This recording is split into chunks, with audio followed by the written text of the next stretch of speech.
स्वागत है आपका वरुण यूनिवर्स चैनल में। आज हम जिस मूवी के बारे में बात करने वाले हैं वह है 1981 की cult classical dark night of scarecrow. ये अपने सब जॉनर की एक पहली मूवी थी। इसके डायरेक्टर हैं फ्रैंक फ्रेंड्रिकल और इसके राइटर हैं जेडी फेलिंगसन। आपको मैं बता रहा था ये फर्स्ट मूवी थी स्कैरक्रो की और ये अपने जॉनर की फर्स्ट मूवी थी। इसके बाद जितनी भी मूवीज़ आई सभी ने इसको अडेप्ट किया था। और इस मूवी की खासियत मैं आपको क्या बताऊं, मैं आपको यही कहना चाहता हूं कि इस मूवी ने अपने टाइम पे बहुत अच्छा बिजनेस किया था और आज भी एक कल्ट क्लासिक मानी जाती है।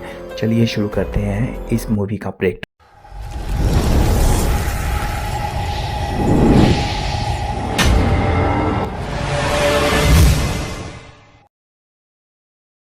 मूवी स्टार्ट होती है एक छोटे से टाउन में। यहाँ पे हम 28 साल के एक आदमी को देख रहे होते हैं जिसका नाम है बब्बा। ये कहने को तो 28 साल का है लेकिन इसका दिमाग अभी तक 6 साल का है। और इसकी बेस्ट फ्रेंड है मैरी जो खुद 6 साल की है।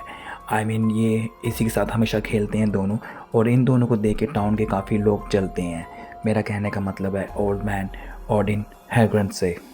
ये बब्बा को लेके बहुत ज़्यादा जलता है क्योंकि ये हमेशा नोटिस करता है कि बब्बा मैरी के साथ खेल रही होती है। इसीलिए हमेशा इसने हर कंडा अपनाया बब्बा को मैरी से दूर करने का, पर आखिर ये कामयाब नहीं हुआ। अब आप सोच रहे होंगे कि इसको इतना इंटरेस्ट क्यों है, क्योंकि इसकी नीयत ठीक नहीं है मैरी को लेके। बाकी आप समझ सकते हैं। और ये जाता है अपने दोस्त के पास, उसे ये पूरी स्टोरी बताता है कि बब्बा को उसने दोबारा खेलते हुए देखा। उसका दोस्त कहता है कि हम कर भी कह सकते हैं, इसलिए चुप बैठे हैं क्योंकि ये वेट कर रहे हैं किसी मौके का। और बब्बा अपनी मैरी के साथ खेल जाता है रोज़ की तरह ही। अब ये चुप मुँह फुला के वापस घर को आ जाता है। ऐसे इसने बब्बा को मैरी से दूर करने के काफ़ी हरकंडे अपनाए हुए हैं और ये वेट कर रहा है एक ऐसे रीज़न के, और शायद इसे रीज़न जल्दी मिलने भी वाला है क्योंकि हम नेक्स्ट सीन में देखते हैं बब्बा को मैरी के साथ खेलते हुए और वो एक अबैंडन से हाउस में घुसते हैं। यहाँ मैरी अंदर चली जाती है और उस पर डॉग अटैक कर देता है। और जब तक बब्बा आ पाता तब तक मैरी को बहुत ज़्यादा चोट लग चुकी होती है और बब्बा उसी ऐसे रोते हुए हालत में उसको उसके घर लेके जाता है और वो कह रहा होता है कि बब्बा ने कुछ नहीं किया, बब्बा ने कुछ नहीं किया। उसकी माँ मैरी को देख के बिल्कुल शॉक्ड होती है और ये रीज़न काफ़ी था ओल्ड मैन ऑडिन हैगर्स के लिए बब्बा को सबक सिखाने का। अब अपने दोस्तों के पास जाता है फार्मर्स मैकेनिक और जो भी उसके दोस्त थे, उसके दोस्त गन्स अपने पास जो भी टूल्स थे उनको बब्बा को सबक सिखाने के लिए सभी वो कलेक्ट करते हैं और साथ में डॉग्स के साथ पहुंच जाते हैं बब्बा को ढूंढने के लिए। सबसे पहले बब्बा को ढूंढने के लिए वो अलग अलग जगह भटक रहे होते हैं अपने डॉग्स के साथ। और वहाँ से बब्बा बचा के अपने घर पहुँचता है अपनी माँ के पास। अपनी माँ को कहता है वो मुझे जान से मार देंगे, लेकिन वो जो ओल्ड लेडी होती है उनकी मम्मा, उनको पहले ही पता होता है कि टाउन के लोग उसके बेटे को कितना परेशान करते हैं। वो उसको बेटे को कहते हैं चलो हम हाइड एंड सीक गेम खेलते हैं, क्योंकि उनको इस चीज़ की आदत होती है। उसके बाद वो ओल्ड मैन अपने साथियों के साथ बब्बा को जगह जगह ढूंढ रहा होता है, लेकिन उसके डॉग बब्बा की स्मेल कर लेते हैं और उसके बाद वो तैयार निकल जाते हैं बब्बा के साथ कुछ पूरा करने के लिए। सबसे पहले तो उसके घर जाते हैं। उसकी माँ उसको कह देती है इन लोगों को कि मेरे पास बब्बा नहीं आया है। तब अपने डॉग्स के साथ वो फार्म्स में जाते हैं। वहाँ पे एक स्कैर के होता है और वो समझ जाते हैं कि यही बब्बा है। आप बब्बा की आंखों में बेबसी साफ साफ देख सकते हैं वो कितना डरा हुआ है। अब ओल्ड मैन ऐसे भी बहाना ढूंढ रहा था बब्बा को मारने के लिए और ये उसके पास परफेक्ट रीज़न था। बब्बा ने सोचा भी नहीं होगा कि उसके साथ कितना बुरा होने वाला है। चारों ने बब्बा से कुछ नहीं पूछा, कुछ नहीं देखा। उन्होंने गोलियों से बब्बा को भून दिया। पूरी की पूरी 21 गोलियां मारी बब्बा को। आखिर उस बेवकूफ़ ने गलती क्या की थी? तभी उन्हें रेडियो पे एक मैसेज आता है कि बब्बा ने कुछ नहीं किया है। बब्बा तो मैरी को बचाने के लिए उसने भी जान लड़ा दी थी, लेकिन इन लोगों के चेहरों पे कोई फ़र्क नहीं पड़ा। ये खुश थे इन्होंने क्योंकि बब्बा को मार दिया। ना इन्हें कोई पश्चाताप था ना कुछ था, बस ये अपनी गलतियों की तरह ढकना चाहते थे। ये चाहते थे कि कोई इन पे कोई आरोप ना लगाए और इसीलिए इनके दिमाग में चल रही थी एक झूठी कहानी कि कैसे ये इस इंसान से बचेंगे। और इन्होंने बब्बा को सबक तो दिखाई दिया था। उसके बाद ये एक स्क्वाड ब्रेक्स बब्बा के हाथ में पकड़ा देते हैं। इनके माइंड में कुछ प्लान चल रहा था। उसके बाद अब ये कुछ प्लान कर ही रहे होते हैं। उसके बाद 2000 आंधी चलती है। इनको तभी समझ जाना चाहिए था कि इन्होंने कितना गलत किया है, पर इन्हें कोई फ़र्क नहीं पड़ता किसी की जान लेके भी। अब ये केस पहुंच गया कोर्ट रूम में बब्बा के वकील ने पूरे आर्गुमेंट रखे कि बब्बा तो हार्मफुल था, लेकिन उसके बाद वो पिचफोर्क बीच में आ गया। अब जज ने इन तीनों से पूछा, क्या तुमने बब्बा को मारा? तो इन तीनों ने कहा कि हम तो अपने सेल्फ डिफेंस में हमें बब्बा को 21 गोलियां चलानी पड़ी। इसने तो सच्ची कदम खाई थी कि तो सच बोलेगा, लेकिन इसने झूठ बोला कोरा। अब जज भी शायद अंधा हो गया था, उसे ये नहीं दिखा कि इन 3 बंदूक पकड़े लोगों ने एक निहत्थे आदमी को 21 गोलियां से मारा है सेल्फ डिफेंस में। मजाक चल रहा है कोई क्या? लेकिन जज भी क्या कर सकता था? फार्मर्स, मैकेनिकल और ये शेरिफ, ये तो इस टाउन के रिस्पेक्टेड पर्सन थे। इन पे आई मीन क्यों ब्लेम लगा सकता? और बब्बा की फिक्र ही किसी थी। उसके बाद सैम ने बहुत ज़्यादा कोशिश की कि आपने बब्बा को मतलब कि इंसाफ दिलाए, पर जज के आगे वो बेबस था। इसके बाद इन सब का क्या गया? इन सब का तो कुछ नहीं गया, ना इन तीनों क्रिमिनल्स का कुछ गया, ना जज का कुछ गया। इस माँ का बेटा गया था। इस माँ ने जज के सामने बार बार गुहार लगाई कि मेरा बेटे को इन लोगों ने मारा है, लेकिन उसे धक्के मार के कोर्ट रूम से बाहर निकाल दिया गया। और जाते माँ ने एक बात बोली कि यहाँ पे मेरे बेटे का इंसाफ नहीं हुआ, मेरे बेटे का इंसाफ ऊपर वाला करेगा। और शायद ऐसा ही कुछ होने वाला था। और हम मूवी में आगे देखेंगे कि इनके साथ क्या क्या होता है। उसकी माँ को कोर्ट से बाहर निकाल दिया गया होता है और ये तीनों जश्न मना रहे होते हैं अपनी कामयाबी पे।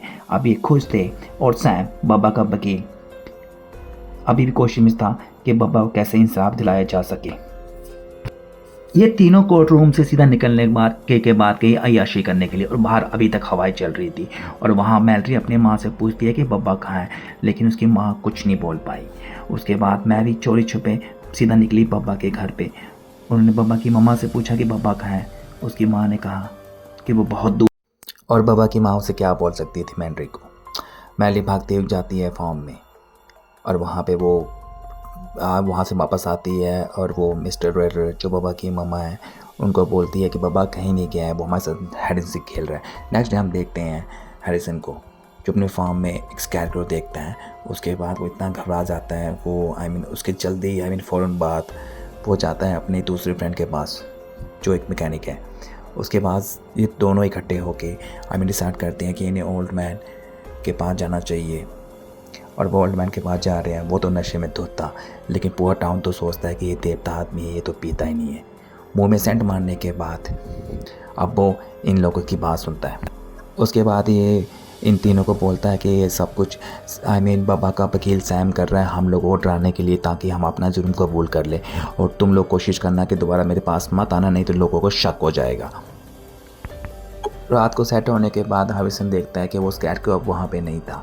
उसके बाद वो देखता है अपने वुडन हाउस में, वहाँ पे किसी मशीन के चलने की आवाज़ आ रही है। वो वहाँ पे जाता है और वो देखता है कि बोर्ड चेपर मशीन अभी तक ऑन है। वो उसे बंद करने के लिए ऊपर जाता है और वो गलती से उस मशीन में गिर जाता है और उसका पूरा सॉस निकल जाता है। नेक्स्ट डे हम देखते हैं ऑडिन को जो ब्रेकफास्ट कर रहा था और मस्त जैम लगा के खा रहा था। उसे न्यूज़ मिलती है कि हैरिसन का तो जैम ऑलरेडी निकल चुका हुआ है। अब वो वहाँ से जाता है उसकी डेड बॉडी के पास और वहाँ देखता है कि बब्बा का लॉयर ऑलरेडी वहाँ पे है। और वो तीनों रात को मीटिंग करते हैं और डिसाइड करते हैं कि ये सब कुछ कौन कर रहा है। तब उसे ओल्ड मैन कहता है कि सब वो आदमी कर रहा है जो हमसे सच उगराना चाहता है इस जुर्म को लेके, ताकि हम कुछ ऐसा गलती करें जिसके वजह से हम फंस जाएं। इसलिए हम सबको सावधान ढंग से रहना पड़ेगा और ध्यान रखना पड़ेगा कि हम ऐसी कोई भी गलती ना करें। और वो साथ में ये भी कहता है कि मशीन गलती से ऑन होगी ये इत्तेफाक भी हो सकता है, कुछ भी हो सकता है, तुम लोगों को टेंशन लेने की कोई ज़रूरत नहीं है। नेक्स्ट डे हम देखते हैं ऑटिस मिस्टर एलियर के घर पहुंचता है। वहाँ पे उसे मैरी मिलती है, लेकिन मैरी उसे इग्नोर करके वहाँ से निकल जाती है। ऑटिस मिस्टर एलियर को समझाता है कि एक को हमने मारा है, एक को तुमने मारा, चलो हिसाब बराबर करते हैं। तो बब्बा की मम्मा कहती हैं हिसाब अभी बराबर नहीं हुआ है, अभी तो इस चीज़ की शुरुआत हुई है। और जाते उसे कह देते हैं कि छोटी बच्ची पे गंदी नज़र रखना बंद कर। ये सब सुनने के बाद ऑटिस वहाँ से निकल जाता है। और वो इसके बीच अगला नंबर लग चुका था फिलिपींस का। इसका दिल तो ऐसे भी कमज़ोर है क्योंकि इसने स्कैरक्रो उसकी फॉर्म में देखा था। हाँ मानता हूँ लोगों को मारते हुए इसका दिल कमज़ोर नहीं होता। अगले दिन चर्च में हेलोवीन पार्टी चल रही थी और वहाँ पे ऑडिन कोशिश करता है सब मैलरी से सच उगलाने की कि ये सब कुछ मर्डर्स वगैरह सब कुछ बब्बा की मम्मा कर रही हैं। पर मैलरी उसको मुँह तोड़ जवाब देती है और वहाँ से निकल जाती है। अब ऑडिन वहाँ से भेजे तो कि ज़्यादा आगे जाने की कोशिश नहीं करता, क्योंकि वो जैसे आगे जा रहा होता है उसे एक पुलिस वाला रोक लेता है। वहाँ पे इतना खा के और इस वापस आ जाता है पार्टी में, और वहाँ पे आ जाते हैं दोनों लखनबे उससे बात करने के लिए कि भाई तू इस चीज़ का सब कुछ कर, नहीं तो हम अपने हिसाब से देखेंगे। वो अपनी टेंशन इसके सामने बता रहे होते हैं कि नहीं कि तो हम तेरी इमेज की मावेन एक कर देंगे और पूरी टाउन को बता देंगे असल में तू क्या इंसान है और ये सब कुछ हमने तेरे कहने पे किया है। इन सब दोनों की बातें सुन के वो आइन बाबा की मम्मा के पास पहुंचता है उन्हें डराने के लिए, लेकिन बाबा की मम्मा हार्ट पेशेंट थी तो उनकी डेथ हो जाती है। इससे ओडिन के हाथ पाँव फूल जाते हैं और वो वहाँ से जल्दी भागने की कोशिश करता है, लेकिन कुकुर की सीटी की वजह से उसके माइंड में एक प्लान आता है और वो प्लान करके गैस ऑन करके इस घर को ही उड़ा देता है। अब ना कोई शक करेगा, लेकिन ये सुबह मैडली जब यहाँ के ये देखती है कि अब तो बाबा का घर रहा नहीं और सैम भी पुलिस वालों से बात कर रहा होता है कि एक हफ्ते में माँ भी गई और बेटा भी गया, इसमें पक्का कोई आमिनी मर्डर केस है, पर कोई यकीन नहीं कर रहा होता। अब ये तीनों खुश होके रिलैक्स हो रहे होते हैं, लेकिन अगली रात को फिलिप्स के घर पे हमें उससे कोई आवाज़ आती है। वो देखता है कि वो तो चेन है। वो देखता है कि उसके ऑफिस में लाइट अभी तक ऑन है। उसे कोई रिस्क नहीं लेना था, इसलिए वो अपनी कार में जाके बैठ जाता है, लेकिन वो देखता है कि कार तो मेरी ऑन नहीं हो रही है। तब वो भाग के जो अनाज के टैंकर होते हैं वहाँ जाके छुप जाता है। उसके पास कोई आता है लेकिन अपना ये लॉक कर लेता है और बाहर से वो आदमी भी इसे लॉक करके चले जाता है।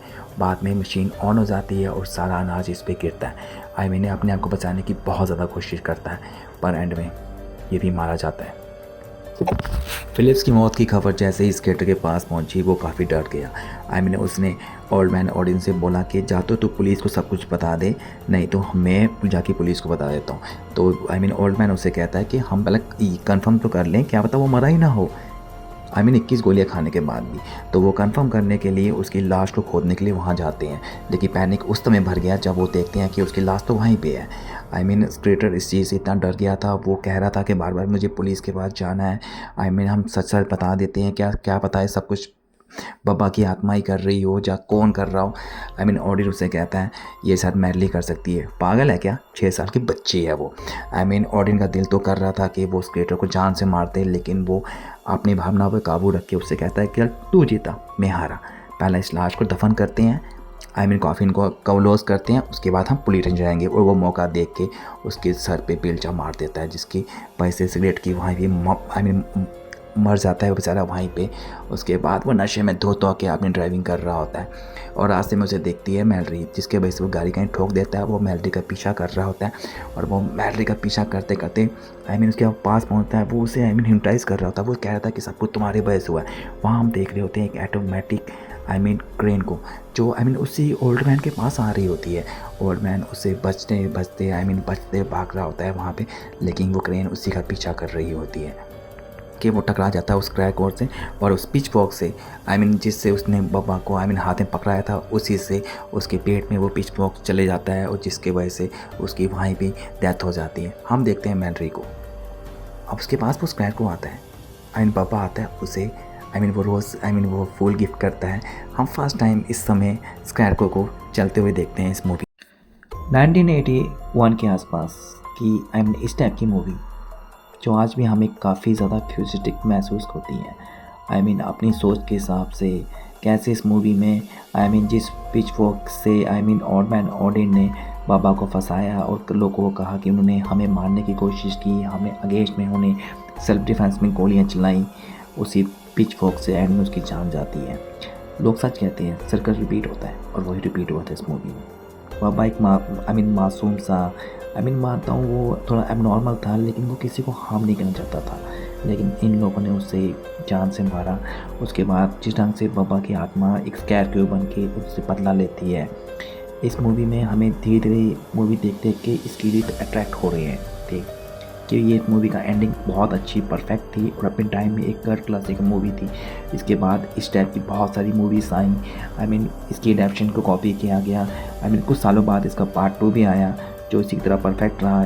यही इसके डायरेक्टर थे। इस सबसे पहली स्केरक्रो हॉरर मूवी थी जिसमें स्केरक्रो सेंटर में था। बाकी सारी मूवीज इसके बाद आई और फिर ये एक अलग सब जॉनरा बन गया जो कि आज तक भी जिंदा है। तो इसकी लेगेसी बहुत बड़ी है। हॉरर सिनेमा हिस्ट्री की एक बहुत ही मेन मूवी का ब्रेक डाउन आज आप देखोगे। इससे जुड़े जो भी अनसुने फैक्ट्स हैं वो मैं आपको बताऊंगा एंड में। चलिए अब ज्यादा देर ना करते हुए जल्दी से स्टोरी स्टार्ट करते हैं।